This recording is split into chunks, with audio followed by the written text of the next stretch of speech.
waduteguriye ibi bihe byiza byo kuba imbere y'Imana no kwakira amajambo y'Imana. Tumaze kumva ijambo ritwereka kumesura imvune zacu kugira ngo dushobore kwinjira mu bwami bw'ijuru, kandi turumvise yuko dukwiye gutakambira umwami igihe cyose turi mu kibazo. None rero nagomba nongere ko ayandi majambo dusome mu gitabo c'Itanguriro. Turabe mu gitabo c'Itanguriro igice ca 17. Turatangurira n'umurongo wa mbere harya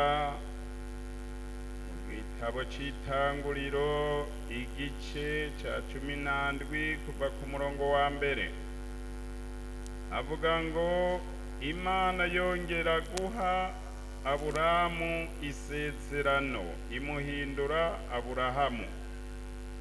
Aburamu amaze imyaka 99, Uhoraho aramubonekera aramubarira ati, ni jewe Mana ishobora byose, uhora ugendera imbere yanje kandi utungane rwose.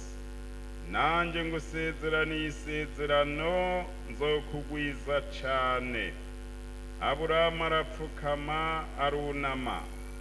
Imana iramubwira iti, raba jewe ubwanje ndagusezeraniye isezerano, uzoba sekuruza w'amahanga menshi, kandi ntukitwa Aburamu kundi, ariko uzokwitwa Aburahamu, kuko nkugize sekuruza w'amahanga menshi.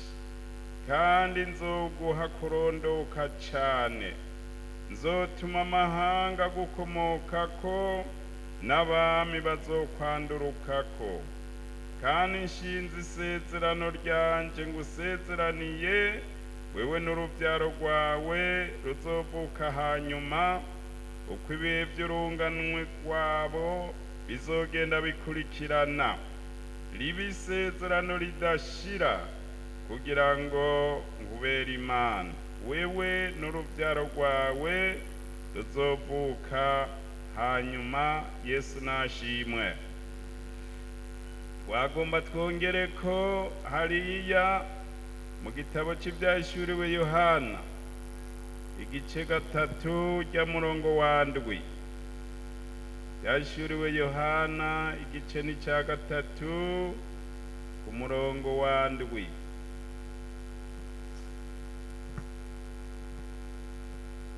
Wandikire umumarayika w'ishengero ry'i Filadelufiya utuwera ukuri, ufise urupfunguzo rwa Dawidi, uwugurura ntihagire uwugara, kandi uwugara ntihagire uwugurura. Aravuga ibi ngo, ndazi ibikorwa vyawe, ehe nashize imbere yawe urugi rwuguruye, ntawe ushobora kugugara yuko ufise ubushobozi buke. Witondeye ijambo ryanje, ntiwihakanye izina ryanje. Ehe nguhaye bamwe bo mw'isinagoge ya Satani, biyita Abayuda atari bo, ariko babesha. Ehe nzobagobera kuza bikubita imbere y'ibirenge vyawe, bamenye yuko nagukunze. Ko witondeye ijambo ryo kwihangana kwanje, nanye nzokurinda igihe cyo kugerageza kigira kize mu bihugu byose, kugerageza ababa mw'isi. Ngira nze vuba wumire ku cyo ufise, ntihagire ugutwara igitsibo cawe. Unesha nzomugira inkingi yo mu rusengero rw'Imana yanje, kandi ntazosohoka ukundi. Nanje nzomwandika ku izina ry'Imana yanje n'iry'umugwa w'Imana yanje, niwe Yerusalemu musha wururuka uvuye mw'ijuru ku Mana yanje. kandi nzomwandika ku izina ryanje risha uri n'ugutwi niyumva ico mpwemu abwira amashengero. Turongerako kandi n'irindi ryanditse muri Yobu, Yobu igice 42 ku murongo wa mbere. Yobu 42 n'umurongo wa mbere, aravuga ngo, maze Yobu yishura Uhoraho ati, nzi yuko ushobora byose kandi ko atagishobora kubuza imigabo yawe. Uyo ninde azimanganya inama atabwengagira?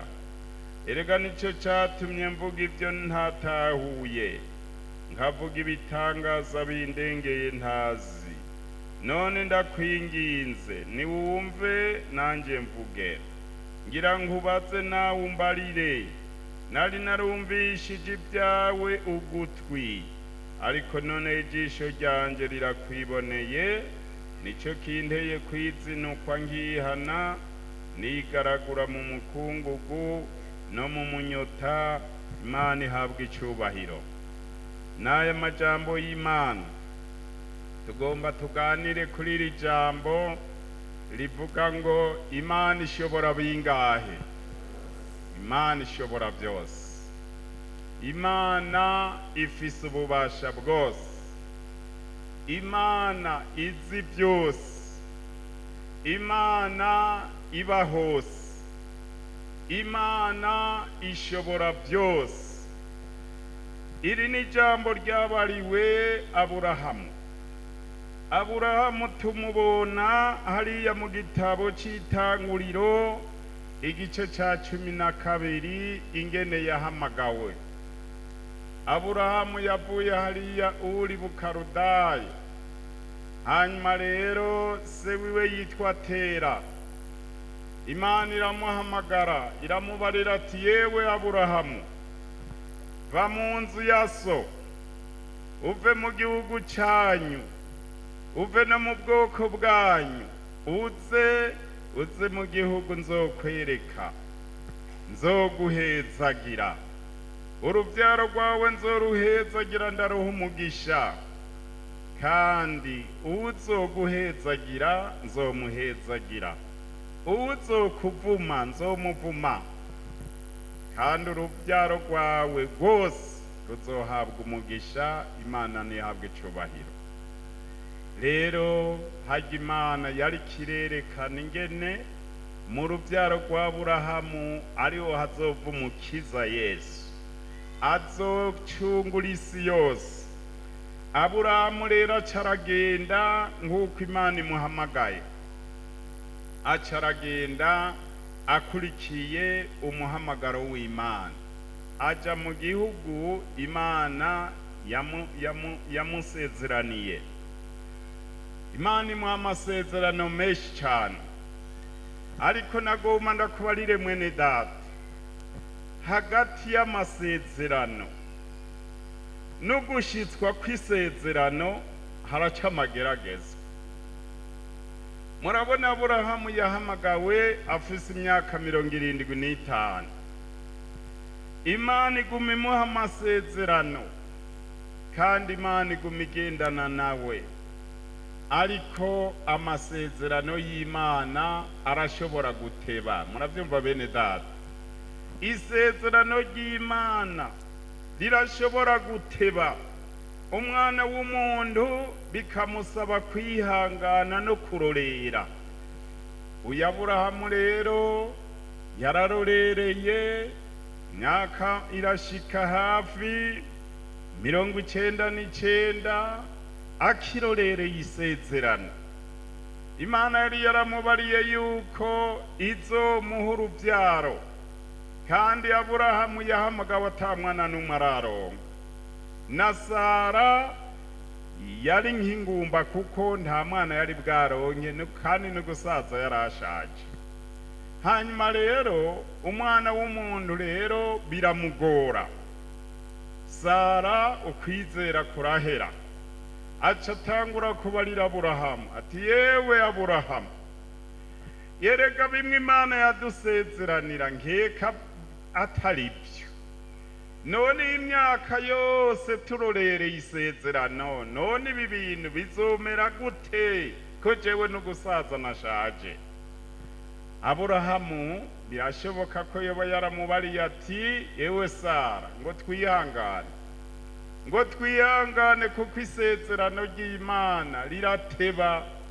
Imana rero iragusezeranira igaca yihorera, wewe rero ukategerezwa kurorera gushitsa Imana ishikije isezerano. Sara rero ukwizera kumaze kumushikana aca atangura rero kubarira Aburahamu ngo none ga Aburahamu, ngiyi inshoreke yanje Hagari, gende murarire ndabe ko noronka akana. Hanyuma rero Aburahamu nawe biramugora, ntibyashobotse ko afasha umudamu we Sara ngo amubarire ati reka twihangane. Aragenda akora nk'uko Sara amubariye. Hanyuma rero Hagari ngo amaze gusama inda aca atangura gukengera na buja. Amaze kumukengera Sara nawe arababara, arazanye ibirake abarira Aburahamu ati ewe Aburahamu, aka gakengerwe nkengerewe ni wewe. Urumva aramuhindutse kandi ari we yamwoheje, urabyumva? Hanyuma rero Aburahamu ati umviriza, iyi nshoreke iri mu maboko yawe, ushobora kumugira uko ugomba. Hanyuma rero Sara ngo aca amukoresha agatuzo, Hagari araruha arahunga aragenda. Kubera iki? Bimunaniye n'inda mu nda. Rero Imana iritegereza ibona n'ubundi iyo nda ni y'Aburahamu. Imana imusanga hariya iramubaza ati mbega Hagari ugiye hehe? Ngo mpunze mabuja. Mugabo Imana yamubariye ati subira inyuma uce bugufi imbere ya nyoko buja. Rero Imana igumana n'Aburahamu. Nawe yaciye muri izo ntege nke. Bene data, ijambo numva mu mutima ni ukumenya ko Imana ishobora bingahe? Imana ishobora byose. Umuntu akwiye kurorera Imana. Isezerano naho ryoteba Imana izorishitsa. Imana ishimwe. Yesu nashimwe. Mwene data, ufise isezerano Imana yagusezeraniye, rorera Imana. Imana ishobora byose kandi nta kinanira Imana. Icyo yavuze izogishitsa kuko ni Imana y'amasezerano. Imana niyahabwa icubahiro. Aburahamu rero Imana ikiragaruka irasubirira mwiyereka ati yewe Aburahamu, erega Imana yarije kumubyura. Yewe Aburahamu, uhora ugendera imbere yanje kandi utungane gose kuko jewe ndi Imana ishobora byose. Imana ishimwe. Ati ubu rero ndaguhinduye izina, kare witwa Aburahamu ariko ndaguhinduye Aburahamu kuko ndakugize sekuruza w'abizera benshi. Imana nishimwe. Imana imwongera ayandi masezerano kuko Imana yarabona ati byari byo byose uyu muntu wanje yatanguye kudendebukirwa, yatanguye guta inzira. Wewe Imana yasezeraniye, reka guta inzira kuko urugendo ruwacari rurerure, kandi icyo Imana yadusezeraniye ni ukuzoja mu bwami bw'ijuru. Siko ga yemwe? Imana yadusezeraniye ubwami kandi dutegerezwa kubushikamwo, ariko bisaba kwihangana. Bisaba kwihangana hagati y'isezerano n'ugushitswa kw'isezerano. Harabigeragezwa, umuntu akageragezwa bikamugora, Satani akamuca intege, ariko gumya amasezerano y'Imana. twasomye hariya mu byashyuriwe Yohana ngo uwufise urupfunguruzo uwugurura ntihagire uwugara. Uwo ninde? Ni Yesu mwana w'Imana. Yesu nashimwe. Uwugara ntihagire uwugurura, ni ukuvuga afise ububasha bwose, afise kugurura akagira no kugara, siko? Uyo rero ni Yesu umwami w'abami. Imana nishimwe. Naguma ndemesha umuntu ariko arumvira ijambo. Birashoboka ko nawe uno munsi Imana yoba yaragusezeraniye isezerano kanaka, mugabo ukaba utanguye gutakaza ibyizigiro, ngo kumbure nkeka bitazoshika, nkumbure sinzi ingene vyagenze, ariko ngoma ngubarire ngo Imana ivuze ibivuze. Imana ivuze ibivuze kandi ntiyivugurutsa. Rurera Imana. Dawidi yavuze neza hariya muri Zaburi ya 40 ngo narorereye Uhoraho ngizene. Oh, Imana ishimwe. Narorereye Uhoraho nihanganye antegera ugutwi. Dawidi yasutswe kwa mavuta, Sawuli akiriho. Hanyuma rero Sawuli arabimenya yuko Dawidi yasutswe kwa mavuta, hanyuma ngo yaragiye ku rugamba aranesha, aratsinda Goliyati, abantu abadame bararirimba ngo Sawuli yishe uduhumbi, ngo ariko Dawidi yishe ibihumbi ndiri. Hanyuma rero Sawuli atangura kumugirira ishari, aramugirira ishari kugeza aho amuhiga. Dawidi arahunga, arajariya mu ishamba, arajariya mu bugaragu, arahunga, ariko ari ku isezerano ry'Imana. Kw'iherezo iyo ntambara yararenganye, Dawidi araba umwami w'Abisirayeli. Imana irashitse isezerano yavuze. Mwene data, nagomba ndakuremesha, urafise isezerano ariko uracarurereye. Ibi wumva vyashikiye Aburahamu birashobora gushikira uwo ari we wese. Muravyumva bene data? Umuntu akadendebukirwa kandi ari mu masezerano, akibagira, akazazanirwa, akibaza ati kumbure sinzi ingene bizomera, ariko nagomba ngo tugumirizaho nyene kuri iryo sezerano Imana yadusezeraniye. Yesu nahabwa icubahiro.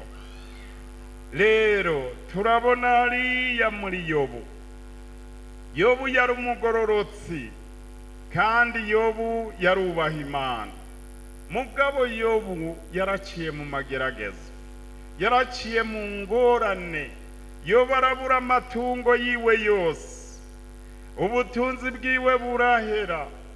Akazabona umuntu araje ngo ibintu babinyaze, ngo ni jewe jenyene nsigaye, ngo narinje kukubikira. Yobu akavuga ngo navuye mu nda ya mama ataco nambaye, nzosubira mu nda y'isi ataco nambaye. Imana niyo yagavye kandi niyigaburuje. Umviriza mwene data, ukwiye kumenya neza namba uriko uraca mu bibazo, iyo niyo nzira Imana yamicishamwo abasavyi bayo, bagaca mu ngorane, mugabo ikiganza c'Imana kikabagumako. Yaraciye mu bibazo, abakunzi biwe baraza mu gishingo cyo kumuhumuriza, bakavuga ngo ntawomererwa gutyo atacumuye. Mugabo Yobu akaguma avuga ati rega icabona canje kiri mu ijuru. Imana nishimwe. Akizera, akaguma no kwizera, ariyangana. Imana iramwigisha uburyo bwose. Hanyuma rero kwiherezo Yobu aravuga ati nzi kuri Imana ishobora bingana. Yesu nashimwe. Bantu b'Imana b'inyabututsi, Imana ishobora bingahe? Imana ishobora byose. Naho wobona umenga biragoye, izere. Izere Imana. Reka gutakaza ibyizigiro. iyo turiko turasoma muri Bibiliya turabona abisirayeli bariko barava muri Egiputa ngo bageze ku kiyaga, ubwoba burabatekera, batangura kubarira Mose bati yewe Mose, mbega muri Egiputa nta mva zariyo ko tuza gupfira kuri iki kiyaga? Eheraba abansi ngene badukurikiye. Mose ngo aje imbere y'Imana arasenga. Imana iramubarira ati Mose, reka kuntaki. Barira abisirayeli bakomeza urugendo bagenda imbere hari ikiyaga. Muriko muravyumva? Hanyuma rero Mose arasenga Imana. Imana ikirahindura ubwo nyene, marayika yari imbere zabo arahindura aje inyuma, abanyegiputa haba umwijima, abisirayeli haba umuco. Marayika carasatura ibarabara, amazi arikumiramwo aja haruguru, arandi arikumira aja hepfo, bukeye baza babona ibarabara rirugurutse. Mose aca ahagarara aho nyene abarira abisirayeli ati ehe jabuka. Barajabuka baragenda, bashitse hakurya, Miriyamu aca afata agashako k'ingoma araririmbira Imana, arahimbaza Imana, n'abandi baramufasha. Hanyuma rero Imana ikirabarira ba bantu n'abati namwe nimwinjire. Barinjira baragenda, bageze hagati Imana ibarira Mose ati kubita ya nkoni yawe ku kiyaga. Amazi arengera abanyegiputa, abisirayeli babibona, barabona ko Imana ishobora bingahe. Yesu nashimwe. Wa muntu w'inyabututsi we, wa munyagitega we, nagomba ngubarire ngo Imana ishobora bingahe. Imana ishobora byose. Wihangane, urorere, ureke gutakaza ivyizigiro. Imana yasezeranye ntirahinduka. Uko Yesu yararejo nuno munsi niko akiri, kandi niko azokwama gushitsa ibihe bidashira. Hanyuma rero hajya turafise ijambo dusoma hariya muri Mariko. Nagomba turaba ijambo ryanditswe hariya muri Mariko, igice c'icenda ku murongo w'14. Hajya tuwasoma umuntu w'umusore w'umutunzi.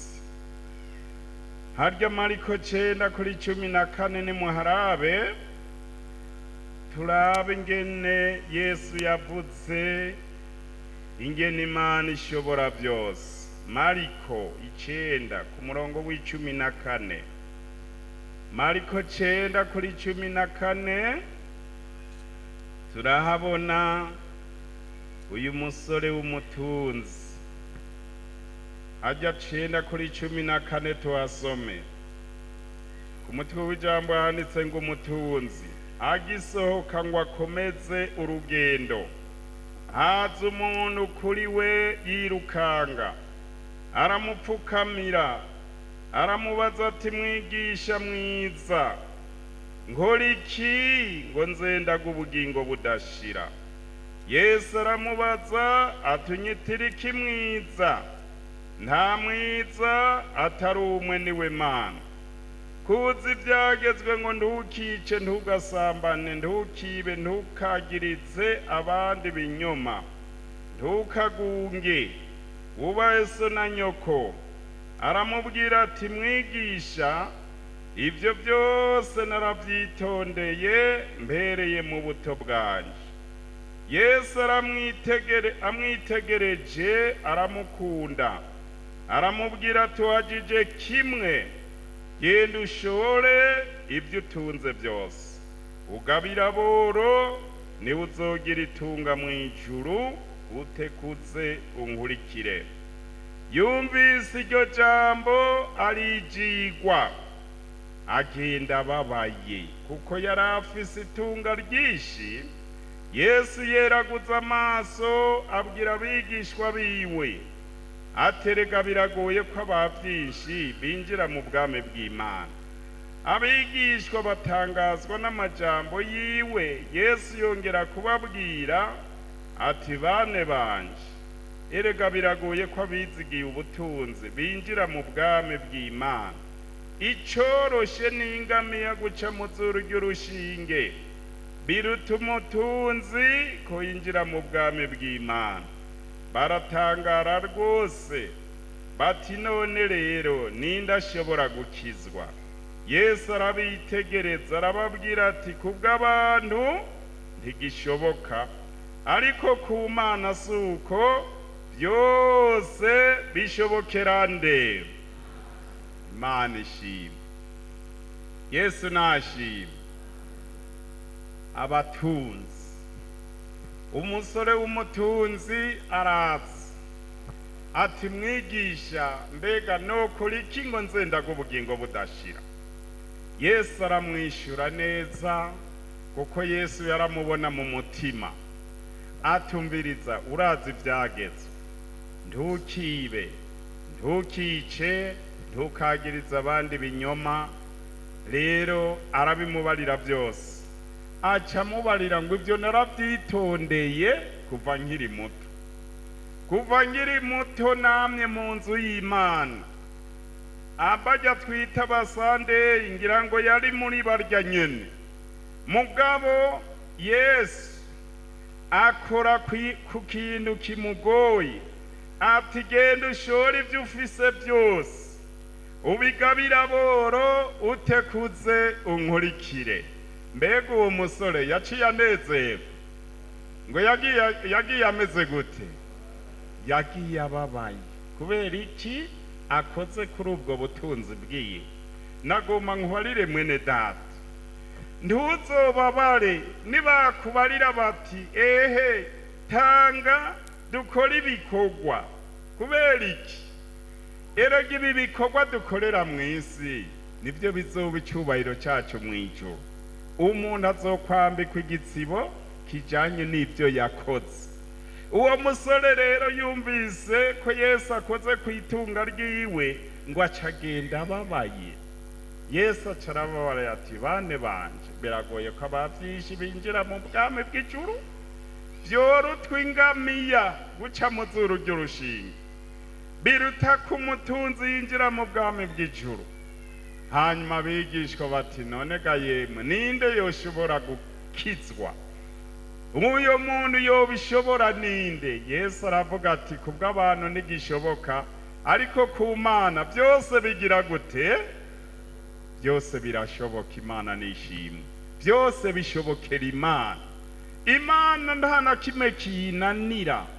Nagomba mpumurize umuntu yiswe umutunzi. Ubu butunzi ari abantu basobanura ibitari byo bakavuga ngo nta mutunzi azoja mu ijuru. Oya, sico Yesu yagombye kuvuga. Yesu yagombye kuvuga ngo abantu bashira imbere ubutunzi, ntibashira imbere Imana.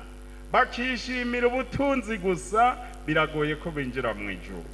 Ariko namba washize Imana imbere, iryo tunga rikaza rikurikira agakiza, iryo tunga rica rikubera umugisha, kuko ubwo butunzi nyene nibwo twubakisha aya mazu, nibwo dukoresha ibi bikorwa byose.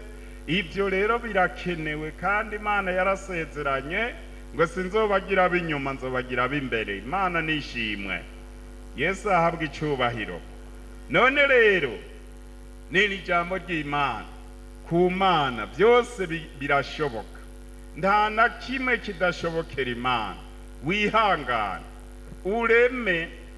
Namba ubona kumenga hari ibintu bidashoboka kuri wewe, ku Mana byose birashoboka, nta kiyinanira. Yesu nahabwa icubahiro. Imana ishobora byose. Imana niyo yashizeho iyi si. Imana niyo yaremye aba bantu bose tubonesha amaso. Imana niyo yashizeho aya mabahari, ibiyaga, inzuzi. Niyo yashizeho ibi bihugu tubona. Imana rero byose ni byayo. Ico duhamagariwe no gushira umutima ku Mana, tukashira Imana imbere. uyu rero Aburahamu Imana yari yije kumubyura kubera iki? Yabona kumenga ukwizera kuratanguye kumera nk'ugupunguka. Bishoboka ko nawe uno munsi ushobora kuba uri kuragabanuka kukwizera, ariko subira ubyuke umenye ko Imana atana kimwe kiyinanira. Yesu nahabwa icubahiro. Nasomye mu gitabo cyo guharura ahantu abantu ngo baridodomvye bavuga bati reka tugomba inyama. Imana irababarira tewe Mose, aba bantu ko bidodomvye ngo bagomba inyama, ati genda ubabarire uti nzozibaha muzirye, ntimuzozirya umunsi umwe canke iminsi ibiri canke iminsi itanu, ariko muzozirya ukwezi kose kwiramburiye kandi zibaduhire. Hanyuma rero Mose ngo none gamana, aba bantu ndimwo eheraba abagabo bakomeye bangana 600,000, none izo nyama uzobaha uzozikura he?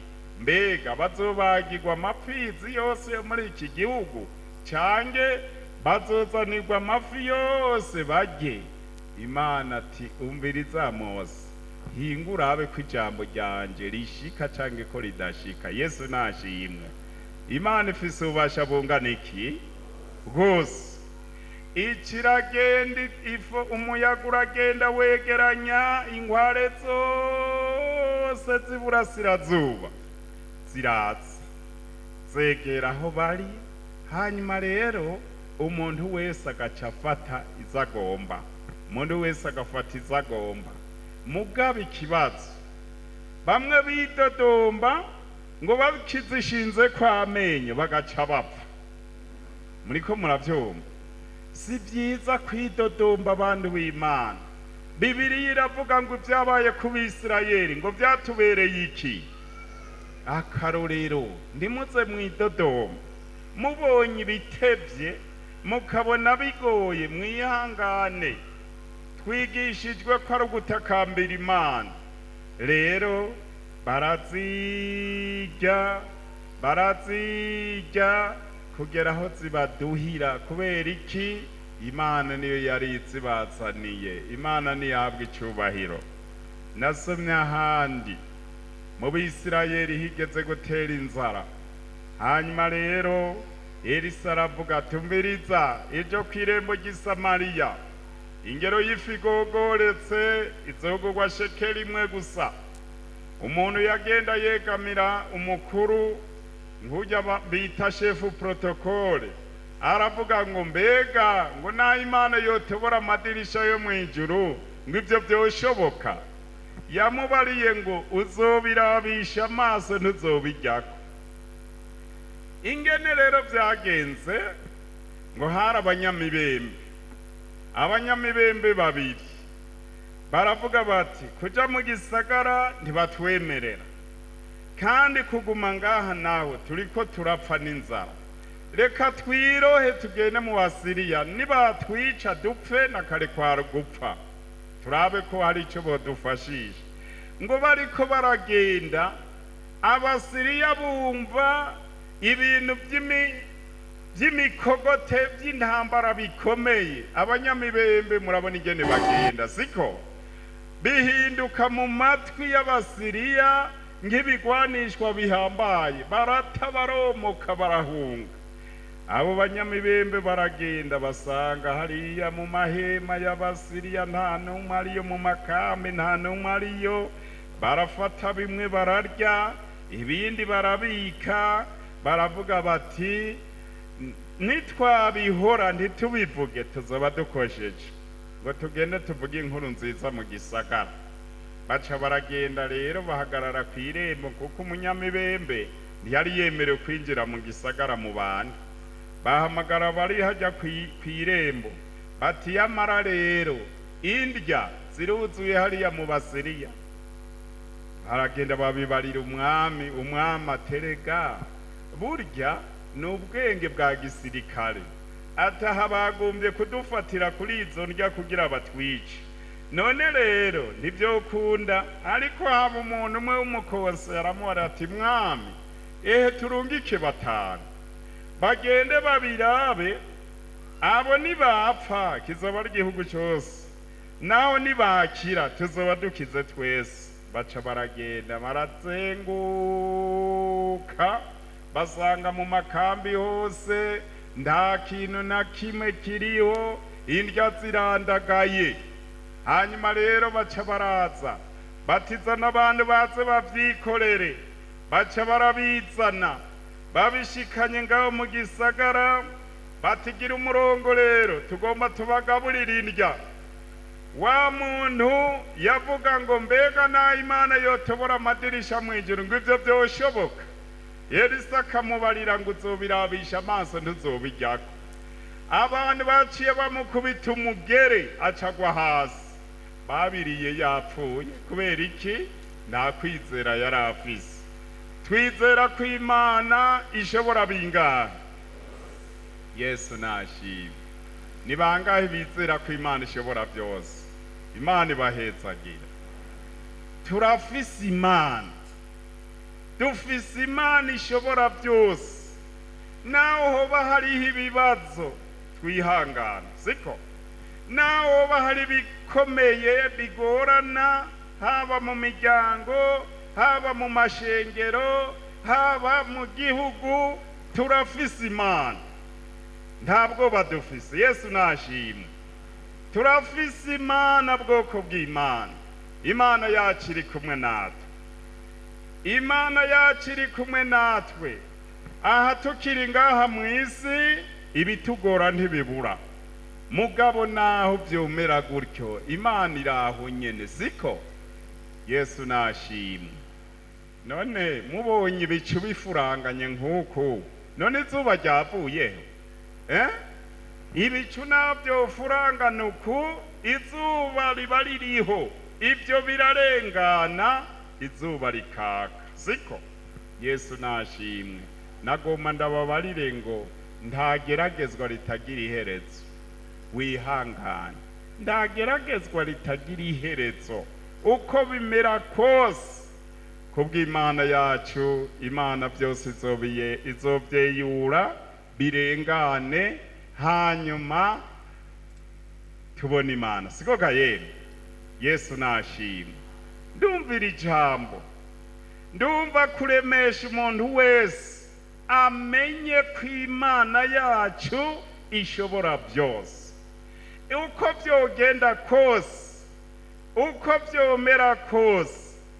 ikibazo ufise icari cyo cyose imbere y'Imana byose birashoboka Yesu nahabwa icubahiro n'aya majambo rero numvise twoganira ko tugomba rero dusenga Imana kwari kugira ngo turemeshe umuntu Yobu yavuze ngo nzikuri Imana ishobora byose ngo nico gituma naciye nigaragura ngapfukama nkihana kuko we uri Imana ihambaye mbega ndababaza mbega Yobu nawe yaciye mu mageragezwa mbega Imana ntiyamushumbushije ngo yamushumbushije inshuro kangahe inshuro kabiri ivyo yabuze byose yarabishumbushijwe inshuro zibiri ibintu byose naho Imana yamuretse agaca muri iryo geragezwa kuyiherezo yaramukuye ko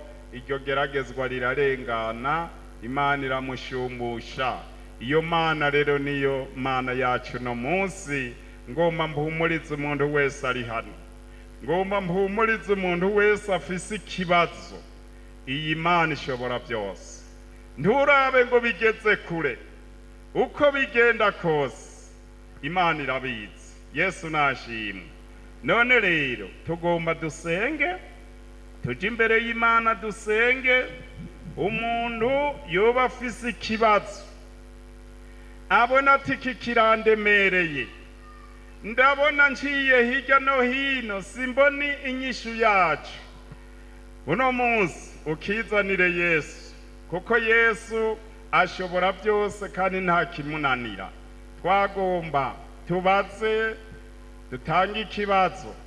Ninde yumva yokenera ko tumusengera Imana? Kiriza urutoki, kiriza urutoki.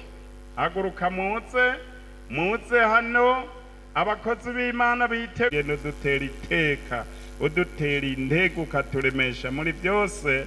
Cyubahiro n'inganji n'ibyawe mu izina ry'umwami wacu Yesu Kristo. Amen.